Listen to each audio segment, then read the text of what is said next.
Bienvenidos a Honor et Gloria. Hoy vamos a tratar la trascendental figura del general romano Flavio Aecio, el último romano, Magister Militum del ejército romano entre el 429 y el 454, cuando el Imperio Romano de Occidente se encontraba cerca de su final. Durante el siglo V, el Imperio Romano se encontraba en serias dificultades. En el año 395, tras la muerte del emperador Teodosio, el Imperio Romano quedó dividido entre sus dos hijos. Arcadio heredó el Imperio Romano Oriental, con capital en Constantinopla, mientras que Honorio heredó el Imperio Romano de Occidente, con capital en Milán, a la pronta edad de 8 años. A partir del año 402, la capital del Imperio Romano de Occidente se trasladó a Rávena. El Imperio Romano de Oriente gozaba de una mayor estabilidad política y económica, y no se encontraba tan intensamente sometido a las presiones de los pueblos bárbaros. Su capital, Constantinopla, era un importante centro de intercambio comercial, que controlaba las principales rutas comerciales entre Asia y Europa.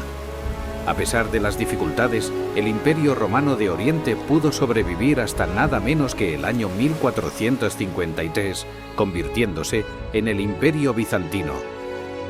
El Imperio Romano de Occidente enfrentaba serias dificultades, una crisis económica permanente, el abandono de sus principales ciudades a favor del ámbito rural, la presión de los pueblos bárbaros en sus fronteras, creando graves problemas de inseguridad, además de una serie de crisis políticas e intrigas palaciegas que parecían no tener fin. En este agitado contexto nació Aecio, en la ciudad de Durostorum, en la provincia romana de Escitia Menor, en la frontera de las actuales Rumanía y Bulgaria, en torno al año 391. Aecio provenía de una familia considerablemente influyente. Su padre, Flavio Gaudencio, llegó a ser Magister Equitum per Gallias, o comandante del ejército de la Galia, en torno al año 400, gracias al favor de Estilicón, regente del Imperio Romano de Occidente. Su madre, Aurelia, pertenecía a una rica familia senatorial. Aecio acompañó a su padre durante sus viajes, visitando Rávena, la capital imperial de Occidente, entre otros lugares. El joven Aecio recibió adiestramiento militar y pudo recibir formación en derecho y oratoria, entre otros estudios. En torno al año 405, quedó bajo la protección del rey Godo Alarico como rehén, siendo el intercambio de rehenes una práctica habitual entre Roma y los pueblos bárbaros para rubricar acuerdos y que estos perdurasen en el tiempo. Durante su estancia con los godos, Aecio recibió igualmente adiestramiento militar de estos fieros guerreros. Pero este intercambio de rehenes no fue el único en el que se utilizó al joven Aecio, pues tras ser liberado por los godos, el imperio lo utilizó en otro intercambio, esta vez con los hunos. Aecio aprendió la lengua de los hunos y continuó su adiestramiento militar con ellos. Todas estas vivencias convirtieron a Aecio en un hábil militar, bien adiestrado en el uso de una gran variedad de armas y conocedor de multitud de tácticas. Aecio era capaz de interpretar las estrategias enemigas, cerciorándose de sus virtudes y detectando sus potenciales debilidades. Entre el 411 y el 414, Aecio regresó finalmente al imperio. Gregorio de Tours, obispo e historiador galorromano del siglo VI, dedicó algunas palabras a Aecio en su Historia Francorum, describiéndolo como delgado, de mediana estatura, con una mente brillante y especialmente habilidoso en el uso del caballo, el arco y la lanza. Muy capaz como soldado, paciente y buen diplomático. Tras la muerte del emperador Honorio en el año 423 sin descendencia, el sucesor fue Juan, el cual ocupaba hasta entonces el cargo de Primicerius Notariorum, un cargo administrativo. Reinó 2 años hasta el 425. Juan decidió rodearse de algunos de los hombres más poderosos de la época. Aecio, el cual ya tenía cierto renombre, fue nombrado cura palanti, o protector de la capital imperial, Rávena. El reinado de Juan fue breve, pues fue apresado y ejecutado por una expedición militar enviada por Teodosio II, emperador de Oriente. Teodosio nombró emperador de Occidente a su sobrino Valentiniano, el cual ascendería al trono imperial como Valentiniano III.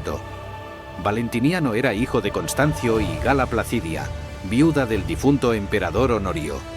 Aecio no pudo evitar la muerte de Juan, pues se encontraba en Panonia reclutando a un ejército de hunos. Aecio presentó batalla junto con los hunos a su vuelta a Rávena. Frente a él tenía a las huestes de Teodosio II, comandadas por Ardarubio y Aspar. Finalmente se firmó un acuerdo de paz entre ambos bandos. Aecio juró fidelidad al nuevo emperador Valentiniano III y fue nombrado Magister Equitum per Gallias en el año 425, al igual que su difunto padre. En el año 425, el ejército romano se encontraba completamente agotado y falto de personal, además de mal entrenado. Aecio, consciente de esto, no dudó en utilizar con audacia a las diferentes tribus bárbaras presentes en el imperio para soportar mejor el esfuerzo bélico, a cambio de rubricar acuerdos beneficiosos para ambos. Aecio, en primer lugar, frenó a burgundios, godos y francos, quienes habían roto el foedus firmado en el año 418, comenzando a atacar diferentes territorios del Imperio Romano de Occidente. Aecio contó con la ayuda de los alanos y los hunos para frenar a estos otros pueblos. Junto a Aecio, había otros dos hombres fuertes en el nuevo gobierno del joven Valentiniano III. Flavio Félix, que ostentaba el cargo de Magister Militum, el mayor de todos, y Bonifacio, que tenía el cargo de Comes Africae, o gobernador de África. Detrás de todos ellos se encontraba Placidia, que era la figura que realmente gobernaba el imperio, la viuda del difunto emperador Honorio, dada la escasa edad con la que contaba el joven Valentiniano III. No tardaron en surgir las disputas en este frágil equilibrio de poder, inteligentemente aprovechadas por Aecio. Primero acabó con Flavio Félix, el cual se encontraba en guerra con Bonifacio. Con el apoyo de Placidia, se culpabilizó a Félix de la invasión vándala de África. Félix fue arrestado y ejecutado en torno al año 430. Poco después se enfrentó a Bonifacio en combate singular en Rávena, el cual había sido llamado a la capital por Placidia, que estaba empezando a tener recelos hacia Aecio, dada su creciente popularidad. Aecio dio muerte a Bonifacio en dicho combate. Gala Placidia siguió conspirando contra Aecio, nombrando como nuevo Magister Militum a Sebastián, yerno de Bonifacio. Aecio huyó a Panonia para formar de nuevo un ejército de hunos y regresó a Rávena a presentar batalla. Sebastián intentó recabar apoyos entre los godos, pero no acudieron a su llamada. Finalmente huyó a Constantinopla. Placidia no tuvo otra opción que reconocer a Aecio como nuevo hombre fuerte del imperio, promoviéndolo al cargo de Magister Militum. Terminadas todas las disputas internas, Aecio se apresuró a reconstruir el decadente imperio de Occidente. Llegó a un acuerdo con los vándalos en África, con los que firmó un foedus en el año 435. Aecio de esta manera pudo centrar sus esfuerzos en la Galia. Desgraciadamente los vándalos traicionaron a Aecio, y dadas las dificultades por mantener los alejados territorios africanos, Aecio accedió a reconocer a Genserico como rey de los vándalos y le cedió casi todos los territorios africanos, a cambio de mantener la paz y las vitales rutas comerciales.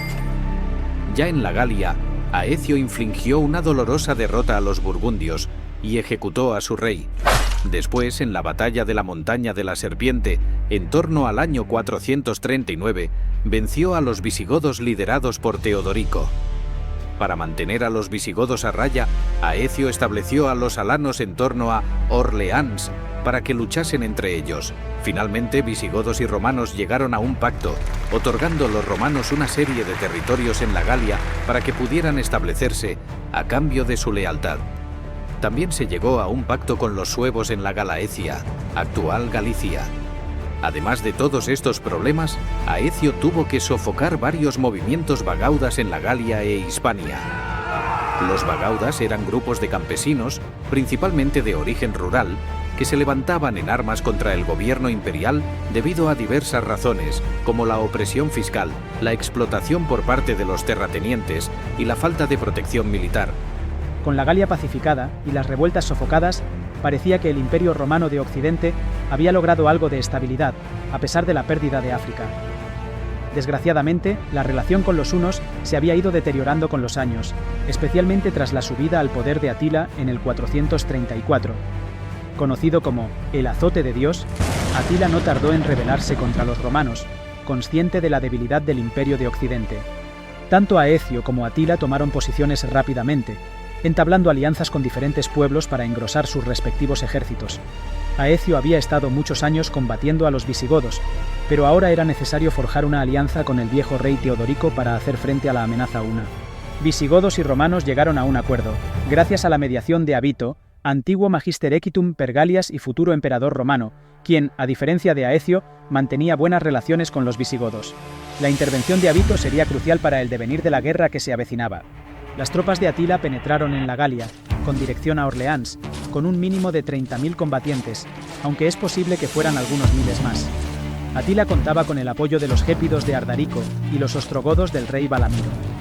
Por su parte, Aecio contaba con la ayuda de los visigodos de Teodorico y los alanos de San Gibán. La batalla tuvo lugar en las inmediaciones de Chalons de Marne, en una llanura recorrida por el río Marne. Se la conoce como la Batalla de los Campos Cataláunicos y tuvo lugar en el año 451.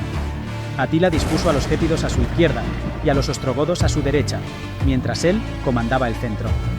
Aecio, por su parte, defendió el ala derecha de su ejército junto a los francos y a los burgundios, situó a los alanos en el centro y a los visigodos en el ala izquierda.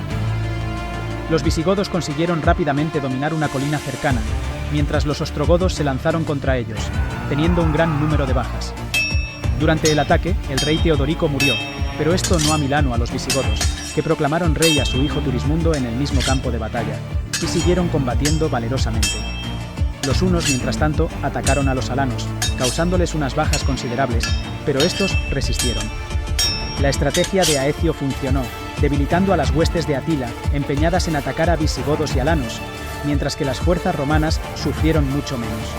Los visigodos contraatacaron, y los ostrogodos se retiraron. Atila, temeroso de un posible contraataque de Aecio por el ala derecha, decidió retirarse, dando la batalla por perdida.